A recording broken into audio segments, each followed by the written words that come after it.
नमस्कार दोस्तों, मैं सुशीष कुमार तिवारी एक बार फिर से आपका स्वागत करता हूं Indian school of network marketing के इस ऑफिशियल यूट्यूब चैनल पे।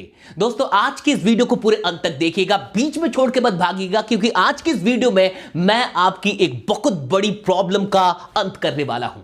मुझसे बहुत लोगों ने यह पूछा है कि सर, हमारे साथ एक बहुत बड़ी प्रॉब्लम है, हमें यह नहीं समझ में आता कि प्लान की शुरुआत कैसे करें। यानी जब हम किसी को प्लान दिखाएं तो शुरू में क्या बोलें, कैसे शुरुआत करें, शुरुआत के वो कुछ शब्द क्या होने चाहिए ताकि हमारा प्रोस्पेक्ट, हमारा गेस्ट हमारे पूरे प्लान को ध्यान से सुने। एक बात समझिए, सुनना अलग है, ध्यान से सुनना अलग है। बहुत सारे प्रोस्पेक्ट आपकी बात तो सुनते हैं लेकिन वो उस पर ध्यान नहीं देते। आखिर कैसे शुरुआत करें कि प्रोस्पेक्ट सिर्फ सुने ना बल्कि ध्यान से सुने, बहुत गौर से सुने और समझने की कोशिश भी करे। और एक बात समझ जाइए, अगर प्लान दिखाने की शुरुआत करना आपको नहीं आता, रिजल्ट नहीं आएगा साहब। रिजल्ट तब आएगा जब आप प्लान देने की शुरुआत को सही ढंग से सीख जाए। और आज की इस वीडियो में मैं यही बताने वाला हूं, लेकिन उससे पहले मैं आपको बता दूं कि साल नया है तो क्या हुआ, साल नया है तो क्या हुआ। आइए कमाल नया करते हैं, आइए कमाल नया करते हैं। और 31 जनवरी को मुझसे मिलिए लखनऊ के अंदर। कहां? लखनऊ के अंदर। आइए नेटवर्क मार्केटिंग की इंडस्ट्री में धमाल नया करते हैं। 31 जनवरी को मैं आ रहा हूं उत्तर प्रदेश की राजधानी लखनऊ के अंदर एमएलएम सक्सेस मास्टरी वर्कशॉप लेके। अगर आप नेटवर्क मार्केटिंग के अंदर अपनी सारी प्रॉब्लम्स का अंत चाहते हैं कि 2020 में आपको वो कामयाबी मिले जिसका सपना अभी तक आप देखते आए हैं, आप चाहते हैं इस साल को सबसे यादगार साल बनाना, तो 31 जनवरी को जहां कहीं भी है, अगर ये वीडियो देख रहे हैं, लखनऊ पहुंच जाइए, क्योंकि इसके बाद का जो 11 महीने बचेगा वो आपकी तरक्की में बहुत कुछ जोड़ने वाला है। आइए सीधी वीडियो पे लेकर आता हूं कि प्लान की शुरुआत कैसे करनी है।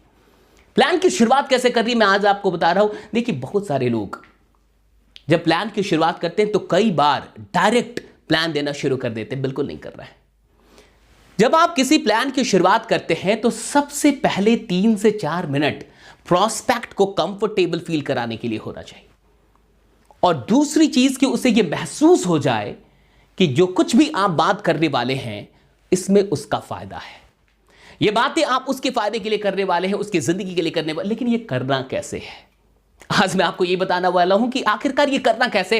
देखिए, मैं जो कुछ भी आपको बता रहा हूं, अगर आपने यही बातें एज इट इज भी गेस्ट से कर ली, प्रोस्पेक्ट से कर ली, प्लान दिखाते वक्त आपने एज इट इज जो मैं अभी आपको बताने वाला हूं वो कर लिया, तो डेफिनेटली आपको खुद एहसास होगा कि वाकई अब आपकी प्रेजेंटेशन को लोग गौर से सुन रहे हैं। अब समझिए, अगर किसी को मुझे प्लान देना हो तो मैं सबसे पहले कैसे बात करूंगा। जो भी नॉर्मल जो बातें होती हैं, नाम पूछना, इधर उधर की बात करना, दैट्स ओके। लेकिन मैं अब जब पॉइंट पे आऊंगा तो सबसे पहली बात मैं उनसे ये पूछूंगा कि अच्छा एक बात बताइए, आप यहां आए हैं कि आपको लाया गया है? आप यहां आए हैं कि आपको लाया गया है? समझिएगा, मैं क्या पूछूंगा, आप यहां आए हैं या आपको लाया गया है? अब प्रोस्पेक्ट पूछते हैं मतलब, तो यहां मैं कहूंगा कि अगर आप आए हैं बहुत अच्छा, लेकिन अगर आप लाए गए हैं तो आप डेंजर जोन में हैं। कहने का यह मतलब है कि 2 तरीके के लोग आते हैं। एक जो खुद आते हैं, जिनकी अपनी इच्छा होती है, और दूसरे वो जिन्हें जबरदस्ती लाया जाता है। वो किसी रिश्ते को बचा के रखने के लिए आते हैं, वो किसी और दबाव के चलते आ जाते हैं, यानी उनको लाया गया है। अच्छा, जो लाए गए लोग होते हैं वो डेंजर जोन में होते हैं, उनको इन बातों का कोई खास फायदा नहीं पहुंचता। तो इसलिए मैं जानना चाहता हूं, आप आए हैं या लाए गए हैं। अब जो भी बात है उसके तुरंत बाद मैं आपसे ये पूछूंगा कि आप अगर प्रोस्पेक्ट हैं कि आप आए क्यों हैं, आप क्यों आए हैं। देखिए, क्या पूछना, आप क्यों आए हैं या आपको क्यों लाया गया है। और इसके बाद जो तीसरी बात, अगर मैं देखूंगा कि अगर वो हिचक रहा है कुछ बोलने में, अगर वो लाया गया है तो उसको खुद नहीं पता होगा कि वो क्यों आया है। लेकिन अगर वो खुद चल के आया है, अगर उसकी अपनी इच्छा है तो कुछ ना कुछ बताएगा। लेकिन अगर मुझे लगेगा कि वो थोड़ा सा भी हेजिटेशन में है तो मैं तुरंत उससे पूछूंगा, तुरंत उससे कहूंगा कि मैं सीधे सीधे आपसे एक सवाल करना चाहता हूं। मुझे नहीं पता है कि आप आए हैं या लाए गए हैं, मेरा एक सीधा सीधा आपसे सवाल है कि एक बात बताइए कि क्या आप अपनी जिंदगी में वाकई फर्क और बदलाव चाहते हैं? क्या आप अपनी जिंदगी में वाकई फर्क और बदलाव चाहते हैं? समझिए, क्या आप अपनी जिंदगी में वाकई फर्क और बदलाव चाहते हैं? अब इसका जवाब 99.99% लोग आपसे यही बोलेंगे, हां बिल्कुल मैं चाहता हूं। अब मेरा दूसरा सवाल होगा कि कैसा बदलाव चाहते हैं आप, कैसा फर्क और बदलाव चाहते हैं। अगर वो कुछ बोल रहा है तो इट्स वेरी गुड, अगर नहीं बोल रहा है तो थोड़े वक्त का इंतजार करते हुए हल्का सा मैं समझ जाऊंगा कि वो बोलने वाला है कि नहीं, मैं तुरंत बोलूंगा कि आप कैसा फर्क और बदलाव चाहते हैं, वैसा जो आप अपनी सोसाइटी में, आप अपने समाज में देख रहे हैं कि 20 से 25 साल जिंदगी का लगाने के बाद भी जो बदलाव आप अपने समाज के अंदर लोगों में देख रहे हैं, वैसा फर्क और बदलाव अपनी जिंदगी में लेके आना चाहते हैं, या फिर कुछ अलग, या फिर कुछ अनकॉमन, या फिर कुछ बड़ा। आप कैसा फर्क और बदलाव लाना चाहते हैं, वैसा जैसा कि आप देख रहे हैं, या फिर कुछ अलग। अब इसमें भी 99.99% लोग का जवाब होगा कुछ अलग, क्योंकि वो जो कुछ भी देख रहे हैं उससे बहुत अधिक खुश नहीं है। इसलिए अधिकतर लोग आपसे यही बोलने वाले हैं कि कुछ अलग। अब मेरा अगला सवाल होगा, लेकिन कैसे करेंगे, कैसे लाएंगे? अच्छा, मेरा आपसे यह सवाल है, अब मैं अगला सवाल कर रहा हूं। मेरा आपसे एक और सवाल है कि एक बात बताइए, आपकी भी कहीं ना कहीं आपने एक जिंदगी जी ली है, आपकी एक मैं देख के आपको समझ सकता हूं कि आप में भी अपनी एक मैच्योरिटी है, और इस एज में आते आते इंसान के पास अपना एक बिलीफ सिस्टम तैयार हो जाता है। इंसान का अपना एक बिलीफ सिस्टम तैयार हो जाता है। मैं आपसे पूछना चाहता हूं कि आपका बिलीफ किस पे है, जरूरतों पे या सपनों पे? बहुत गौर से, बहुत बड़ा सवाल है, करके देखिए आप। आपको पूछना है कि आपका अपना एक बिलीफ सिस्टम अभी तक तैयार हो गया होगा।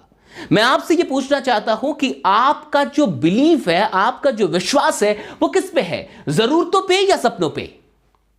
अगला, क्योंकि मैंने देखा है कि बहुत सारे लोग अपनी पूरी जिंदगी लगा देते हैं जरूरतों को पूरा करने में, जरूरतों को पकड़ने में।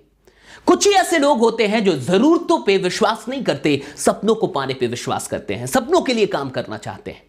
मैं आपसे यह जानना चाहता हूं कि आपका जो बिलीफ है, आपका जो विश्वास है, वो किस पे है, जरूरतों को पाने में या फिर सपनों को पाने में? यह पूछना है।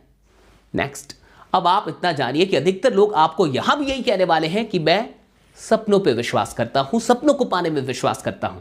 नेक्स्ट, अब आपको जो क्वेश्चन करना है, ये लास्ट हो रहा है, ये बहुत तगड़ी बात है, ये बहुत ही इंपॉर्टेंट बात मैं आपको बताने वाला हूं। ये बात क्या है? अच्छा, एक बात बताइए, मैं आपसे एक सीधा सीधा सवाल कर रहा हूं, हो सकता है कि आपको दुख लग जाए क्योंकि मेरे सवाल थोड़े से तीखे होंगे, लेकिन मैं आपसे इतना बता दूं कि अगर आप इन सवालों का ईमानदारी से जवाब देते हैं, बर्दाश्त कर जाते हैं, तो डेफिनेटली आपकी जिंदगी यहीं बदलने वाली है। मेरा सवाल यह है कि आपको क्या लगता है कि आपके पिताजी और मेरे पिताजी अपनी जिंदगी को बदलने के लिए, आज हम और आप अपनी जिंदगी को बदलने के लिए कहीं ना कहीं सीरियस है। हम और आप अपने करियर के लिए सीरियस है, तभी आप यहां पे आए, मैं यहां पे हूं और हम लोग ऐसी बातें कर रहे हैं। आपको क्या लगता है कि आपके और हमारे पिताजी अपनी जिंदगी को बदलने के लिए कम सीरियस रहे होंगे या हमसे अधिक सीरियस रहे होंगे? बहुत गौर से समझिए, कम सीरियस रहे होंगे या हमसे अधिक सीरियस रहे होंगे?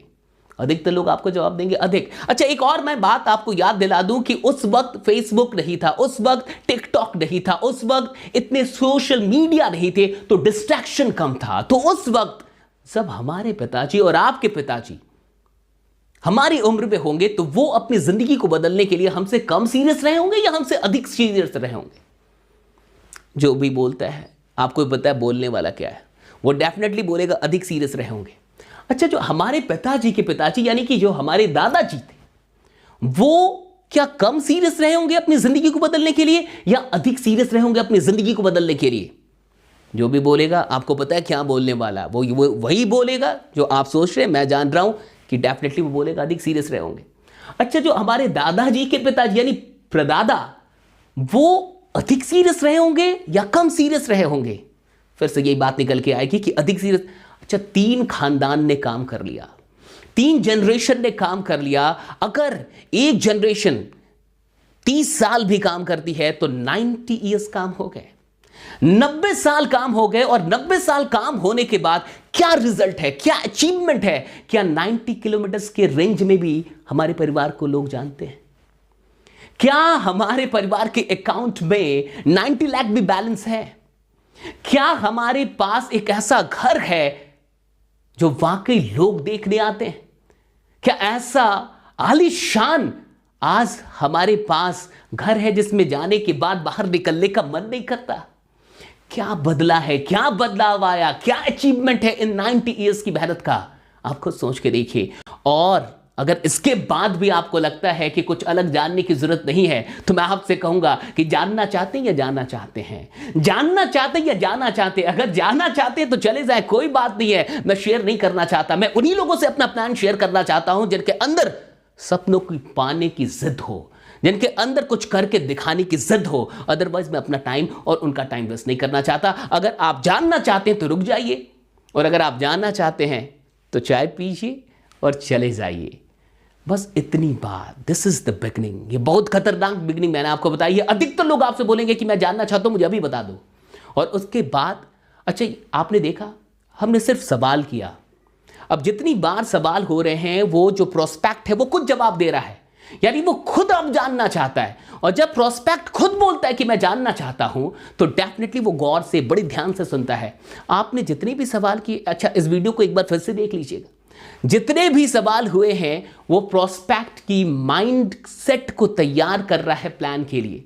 जितने भी सवाल हमने किए हैं वो पूरा माइंड सेट तैयार कर रहा है। ये इसकी पूरी डिटेल मैं आपको वर्कशॉप में दूंगा, लेकिन इतना भी कर गए तो बहुत बड़ा काम निकल जाएगा आपको।